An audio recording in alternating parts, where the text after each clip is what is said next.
Hey, everybody, welcome to the Mahoning Matters news and review show. I'm editor Chris Pugh, Guy Vogrin.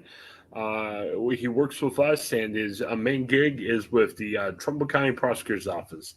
Hey, Guy, how's it going? How you doing, Chris? And it's a happy Friday for us here on Yes, the precipice of a long weekend.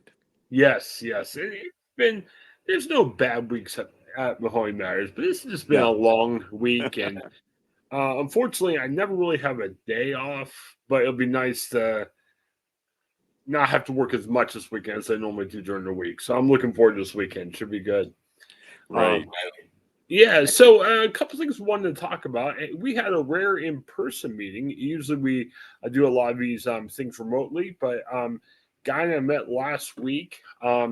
Lots Right. of And our story. last podcast was together at a Walmart. Yes. Yeah. I Yeah, don't we know if had, we even said where we were at.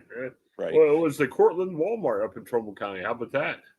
And we were just completing the talking to some business owners in Holland around the 4682 intersection, which actually closed for a while this week and caused some traffic headaches for Trumbull County motorists.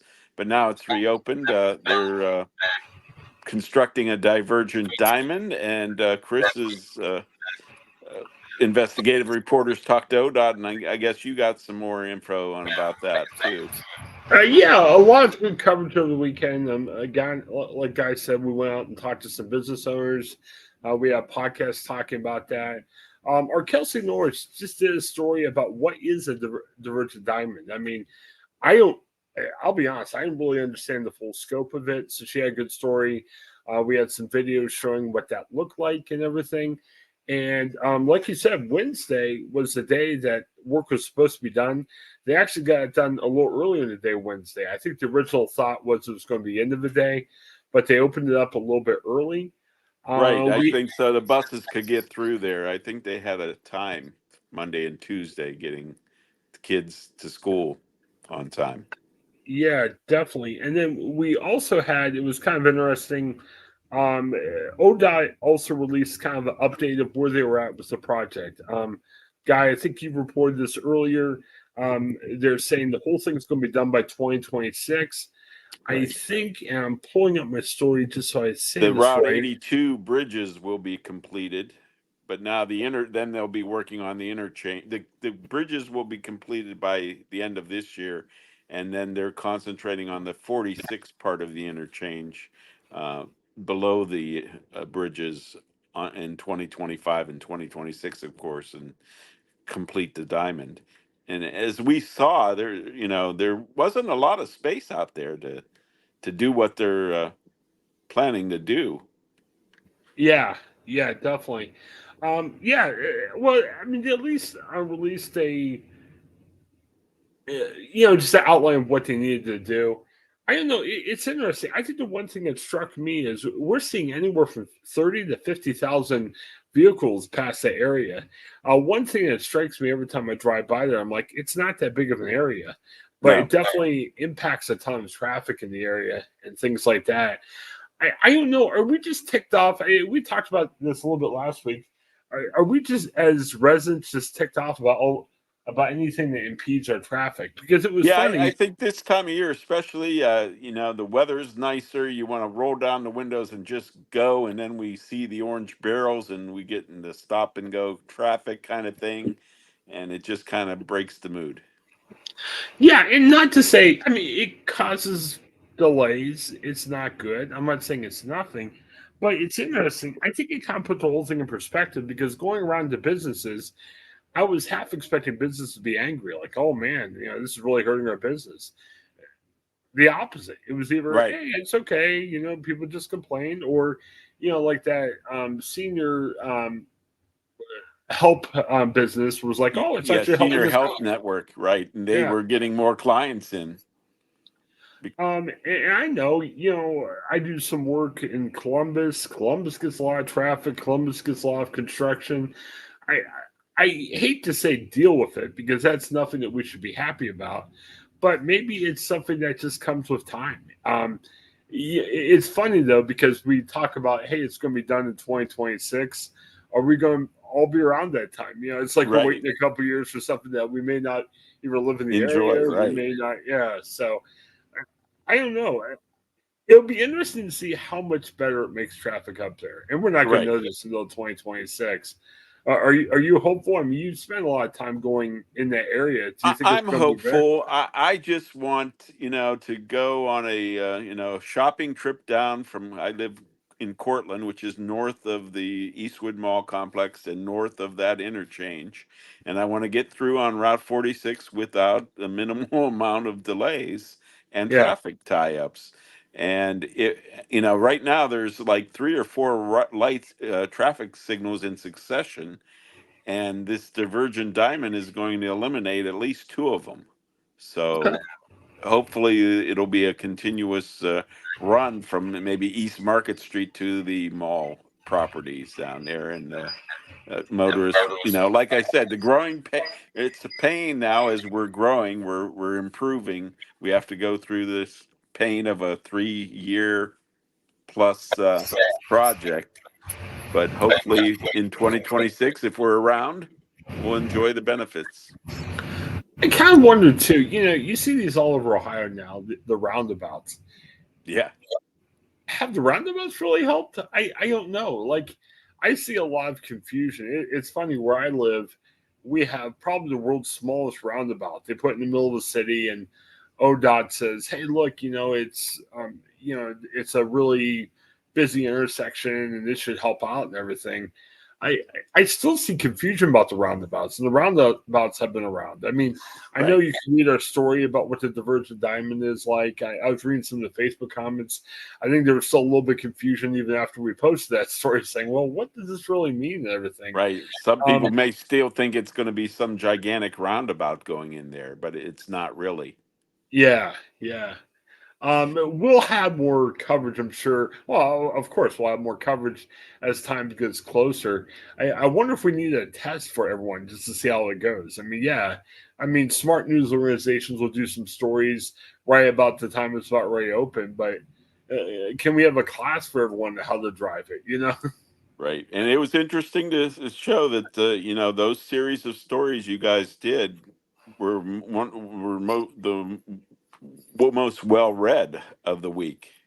Well, I mean, it's, what do we care about? We care about new business stories. We care about traffic. It's kind of like, I kind of look at when you look at the basic of news is what impacts our life. I mean, yeah, there's argument you can make for council stories. There's argument you can even make for some of the other stuff out there. But really, it's kind of like we want to know. We're bummed when a nice business goes out of business. We're excited if there's a new business come in. Is the traffic going to be a pain today? Is the weather going to be a pain?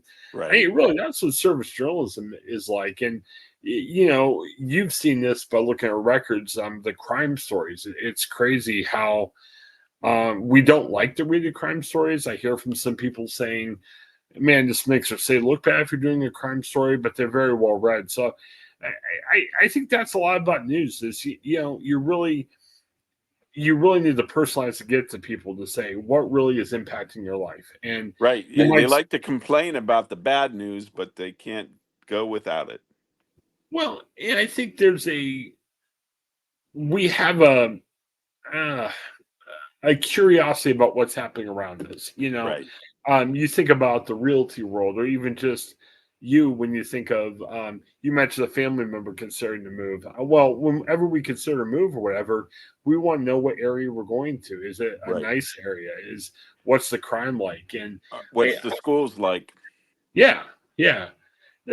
So that's the stuff, and sometimes it was funny. I was talking to my wife at the end of the day, and she was like, "Wow, it seems like not that big of a project." I'm like, "Well, people care about it if it impacts their drive. If you're driving somewhere, you can get a 5-10 minute delay.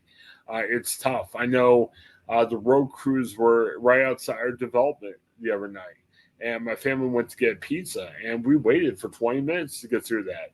and that was a pain. It wasn't impacting a lot of people, so we didn't have a story in Mahoning Matters about it, but it definitely impacted our family. So yeah, And we in our office we had a lot of people living from the Holland area, and they were keeping an eye on when that thing was going to reopen. And there was a feeling of rejoicing Wednesday yeah, when it actually did reopen. And it was only closed for 3 days. yeah, yeah. It would be interesting to see. I know our friends at KBN did talk to some similar business owners that we talked to. It'll be interesting to see if the business owners' attitude changed halfway during the road being closed. I know Right. we talked to them. I think it was like a day or two before the road shut down. They seemed pretty happy. I wonder if they were a little bit more annoyed when the road shut down. So Right. I I think KBN's story was actually aired during the closing, while that oh, was closing. So w- maybe some of the owners changed their tune and encountered more hostile motorists. yeah, yeah. I wonder if the business were a little bit more frustrated at that time. So Right. Right. all right.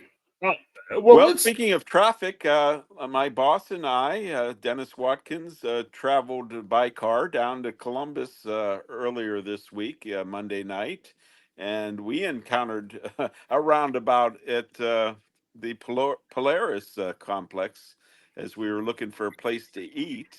And we had the Polaris Grill. Dennis on Tuesday morning, Dennis Watkins, our prosecutor in Trumbull County, had the pleasure and honor to testify before the House Governmental Oversight Committee, who was debating whether to pass proposed legislation that would add a nitrogen epoxy uh, protocol to the death penalty procedure.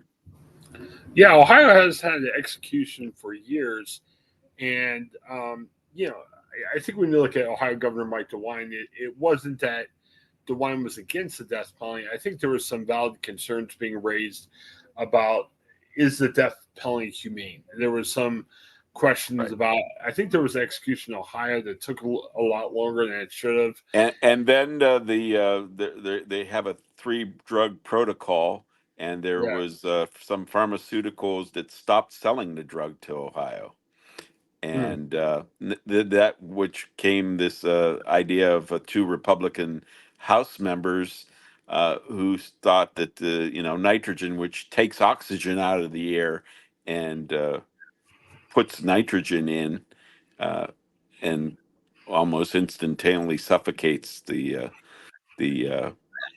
death row inmate. But again, there was debate, questions not to Dennis about whether this would be inhumane. They questioned pretty hard the executive director of the Ohio Prosecutors Association, Lou Tobin, on that level, and Lou said that the studies have shown it to be the most humane, and that already the state of Alabama has used this protocol in one execution, and everybody agrees that an execution is going you're going to feel some pain. I mean, you're bringing somebody to death, so some pain will have to be involved. But according to Mr. Tobin, this is the most humanely uh, way to do it. I'm kind of surprised, and I'm going to leave my editor hat off here because I think there's some good arguments either way about this. But I'm kind of surprised. Was there anybody protesting, or was there any maybe even legislators that were as part of that testimony? Were they kind of questioning should we have a death penalty? Because again, I know that's not why Ohio has had executions, but I kind of wonder that with this pause as Ohio tries to find a more humane way. Has was there any noise down there about people saying, "Hey, this is actually kind of good. Is there a way we just don't need to have a death penalty?" Not per se any protests outside the state house that day. As a matter of fact, there was a display of summer kind of convention bureau type people out there uh, right after the testimony that we went through a gauge of exhibits of travel spots locations for the summer. And we ended up running into some people from Canfield at the Kensington Golf Course there, so that Hmm. was pretty interesting. But no protests, and the only one that really the media mobbed afterwards was Attorney General Dave Yost, who also testified in favor of this bill. As it is, the House Oversight Committee is taking testimony. Last week they only took the three proponents: Dennis Watkins, Lou Tobin, and Dave Yost. And then somewhere down the future, they're going to talk to opponents of the bill. But it's funny. The leaders of the committee, the chairman, Mr. Peterson, I believe, from downstate Fayette County, I believe he's from, um, wanted to keep the discussion just to the the protocol itself and not whether death penalty is a good idea. Even though, some of the Democrats on the committee from the larger cities, from Toledo, from Cleveland, kept on, wandering into, whether, killing people by the state is a good business for the state. My boss, Dennis Watkins, always an advocate of following the law, and he's saying that justice must prevail, and the state has a duty to follow the will of the juries and judges who sentence these people, find them guilty after a rigorous trial and then mitigating phase. And the law is still on the books. So Dennis was basically urging him to follow the law. Right. Yeah. I just always wondered in the past couple of years with the pause if anybody was looked at that as, hey, maybe we question death penalty in general. But I mean, other than groups that would normally say that, I haven't heard a lot of other people advocating for that, at least publicly. But I'm not sure.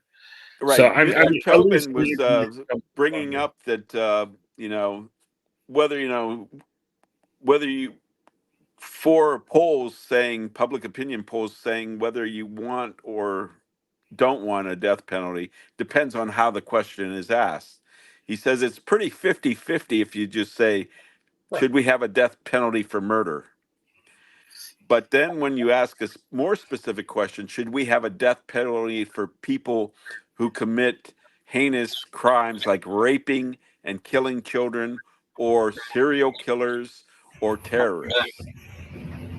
And then the poll goes, 70 to 80% of the people would want a death penalty for those purposes. Yeah, well, but it'll be interesting. And again, Dave Yost has talked in favor of finding a new way. Your boss has talked in favor of finding a new way. Um, I'm not saying the proponents of what former President Trump said. Former President Trump, he's even talked about saying, hey, there might be more cases where the death penalty might be warranted in. So it'll be just interesting to see what happens. And at least if they're finding another way, they're trying to find a humane way that works. And it'll be just interesting to see how the discussion goes with that. So, Right. And yeah, another factor involved is the victims of these heinous crimes right, that, and Dennis has made it clear that, the death penalty is not for just, anybody. These are the worst of the worst offenders. And these people have been, on death row. At least the three Trumbull County cases he cited were, 20, 30. The one, Danny Lee Hill, 38 years, and it's still right. being litigated in the appeals courts.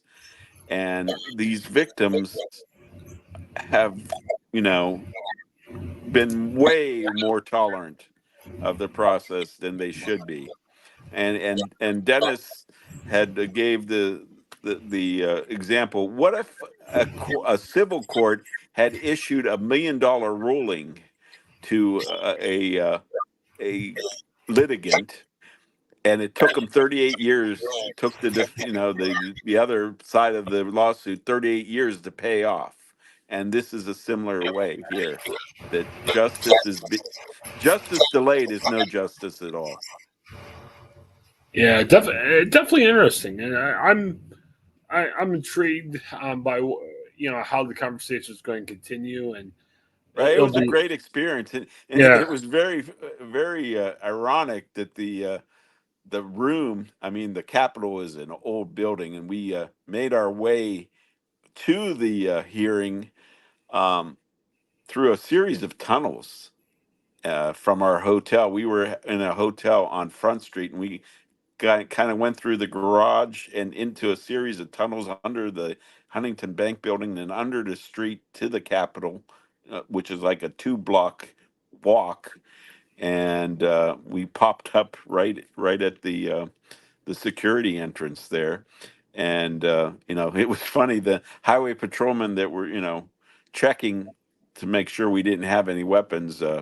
We're so honored that Dennis Watkins, the dean of Ohio prosecutors, was in their presence, and they treated him like royalty, and even the members of the committee were kind of honored to have Dennis there. And it was a great experience, just to be there with them, and to see how one of Trumbull County's longest serving officials was being kind of honored for his presence. yeah, and we had a screenshot of him testifying. We had to bring out in the headline because he said nitrogen gas. He mentioned possibly a firing squad. Right. I don't One think of he's the advocate, right? Republican representatives from Cincinnati had kind of brought it up that I agree with Mr. Watson that we need to get this done by any way possible. You don't So think we're going to see a firing squad in Ohio, no, are we? I don't think so. I think something's going to get done. The legislators, there were this was a 13-person committee. There was 8 Republicans and 5 Democrats on it. And there was really only 3 vocal opponents, I would say, on that committee. So if I was a betting man, I would say it would get through committee, and then it would have to go through the full House for a vote. And of course, the conservative Republicans hold sway there. So I think it'll get by the House, and then it'll have to go to the Senate, and then reach Governor DeWine's desk for a signature. So those are the last 2 steps that may be a little more tricky. Yeah. It'll definitely be interesting to see what DeWine has to say about that. I know when he put on pods, he was saying they were looking for a better option. Be interested to get his take on what he thinks about that. One other thing, I just kind of want to go for some of our coverage here. We are taping this on Friday. The plan is to have this out before Memorial Day. And you know what? Before we talk about Memorial Day, let me take a right turn real quick. Sorry, my head's thinking about something else right now. 2 other state stories that really are going to impact the Valley. I wanted to mention really quick. We covered a press conference in Columbus from the Ohio Restaurant and Hospitality Right. Alliance. There was a push to raise the minimum wage. It's interesting. This proposed ballot measure is coming from an out-of-state group, but the group is kind of saying, "Look, tipped employees should make more. I mean, they only make $2.70 an hour. Obviously, that doesn't include tips." And restaurants were opposed to it. They said, "Look, what gives us, or what gives the tipped employees motivation if they can't get extra tips, to give good service for one.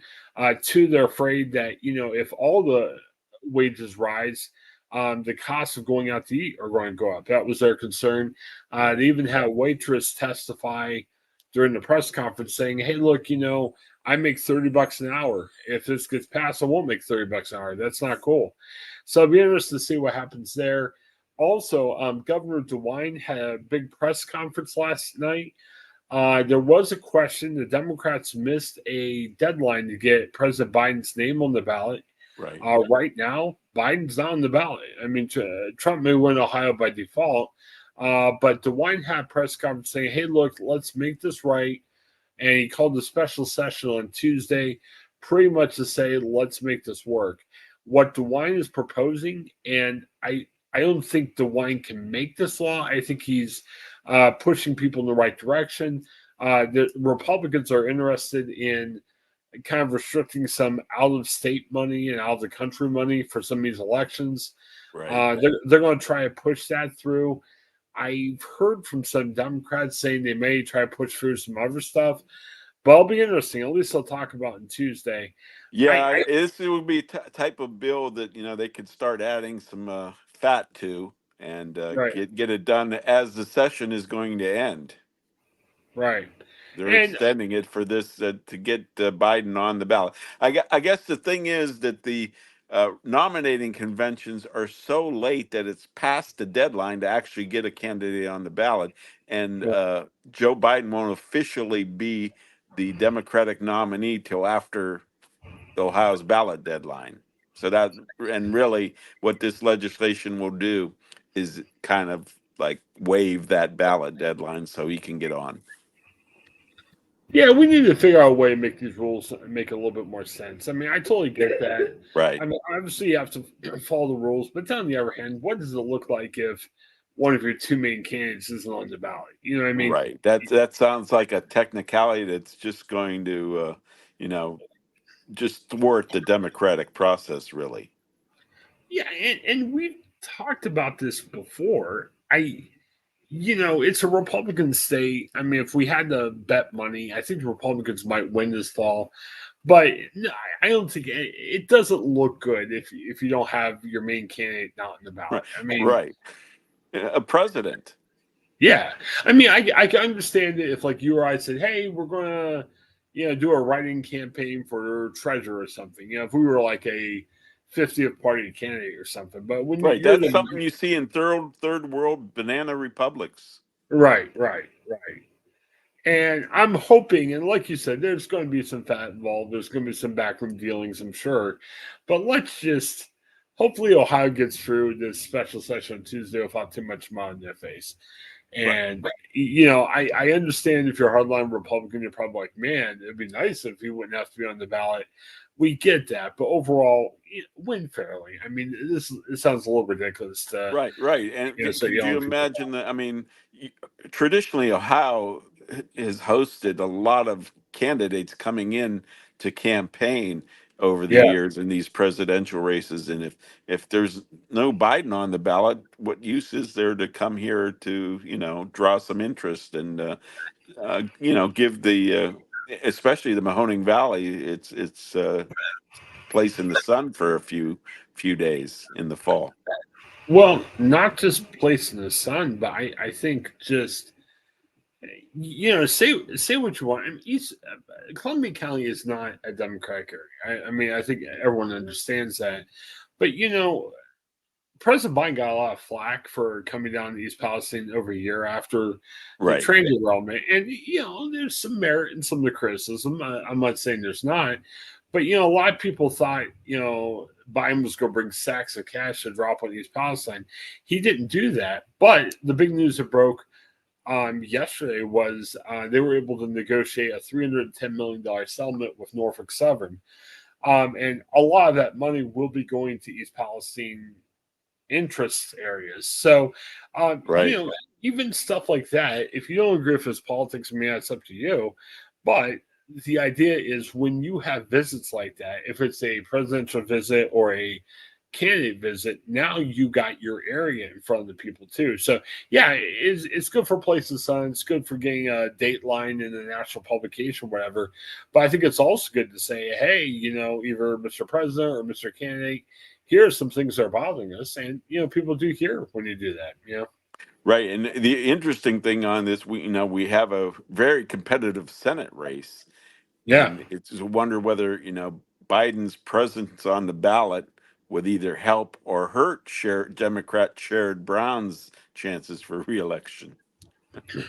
Yeah, and again, I know if you're old school Republican Democrat, you want to use that as either a way of rubbing it in either way. I totally get it. I know how the game works, but again, we're not a banana republic. Let's Right. be. I trying to figure out a better word for it. But let's be kind of cool how we handle this a little bit. So Let's be democratic. yeah, let's be democratic. Yeah. Let me mention at the end, Memorial Day is Monday. Obviously, as a special day for a lot of people, a day of remembrance. Yeah, Um, honoring those people that fought and died to preserve our right to vote for two candidates every 4 years for president. yeah, Yeah. I always it's tough because it's easy to just look at it as a day off. I know the trendy thing would be to say, "Hey, try and make it to commemoration." I know not all the time people can. As always, I guess my plea for people here in the Mahoning Valley is, if you can make it to a service, definitely go make it. I know we have a story today talking about service in Trumbull, Mahoning, and Columbia counties you can go to.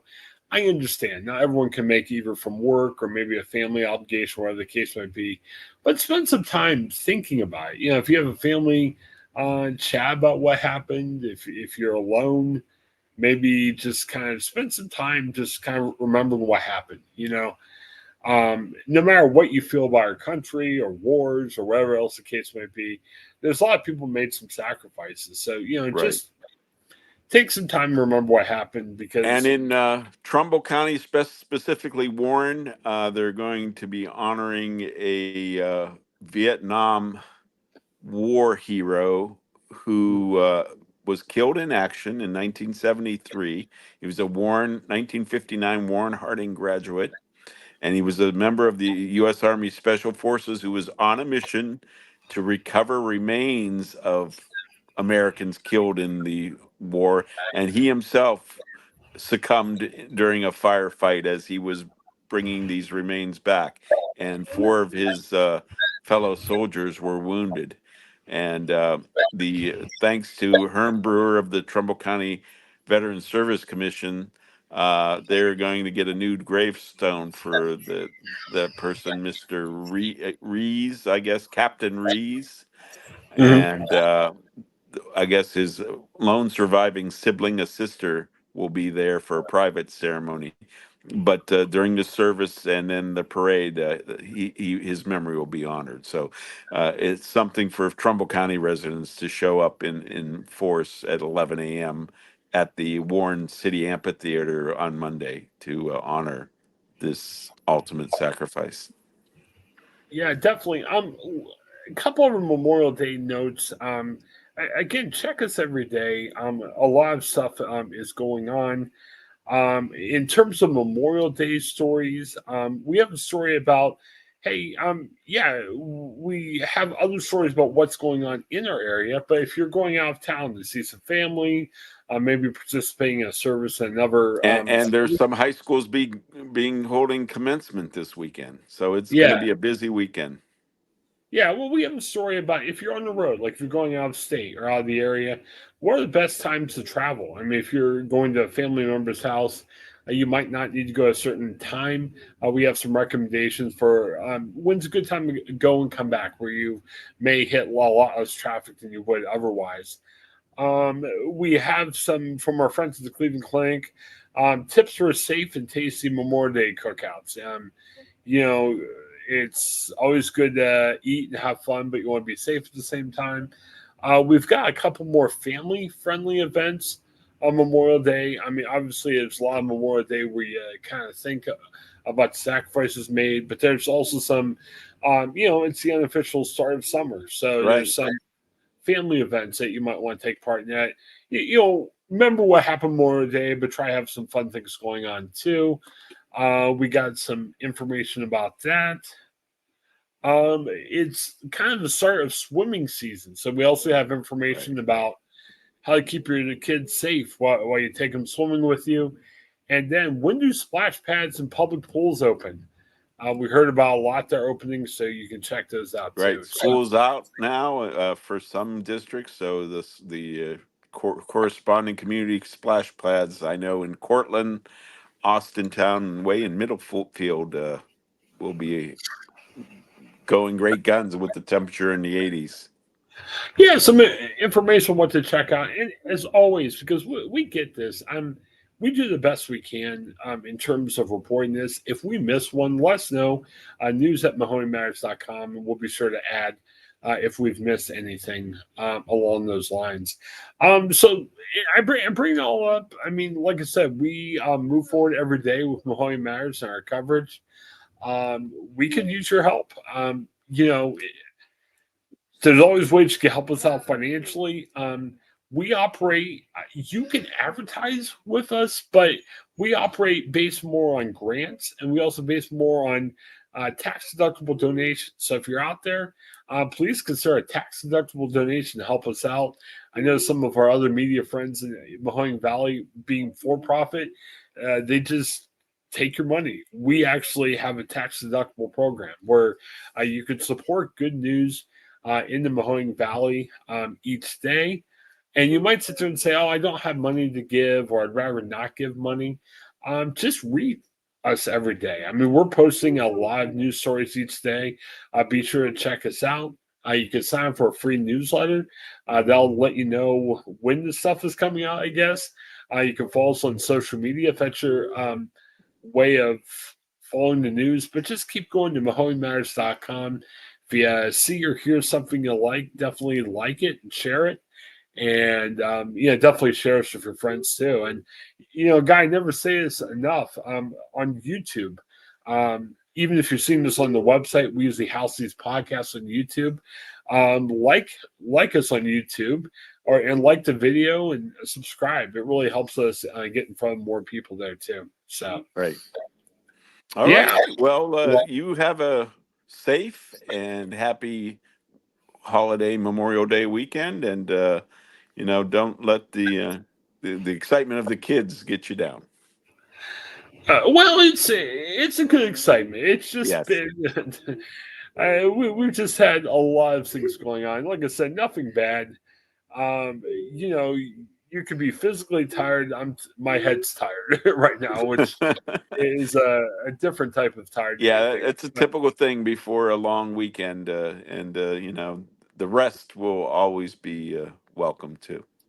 Yeah, but the big thing is we're still breathing, and again, it's a lot of it is how you handle it. It's nothing that no one's handled. It's just been a long week that I'm glad it's going to be over pretty soon. So, all right. So for Guy, this is Chris. Thanks for checking out Mahoning Matters. Have a great day, everybody. Bye now.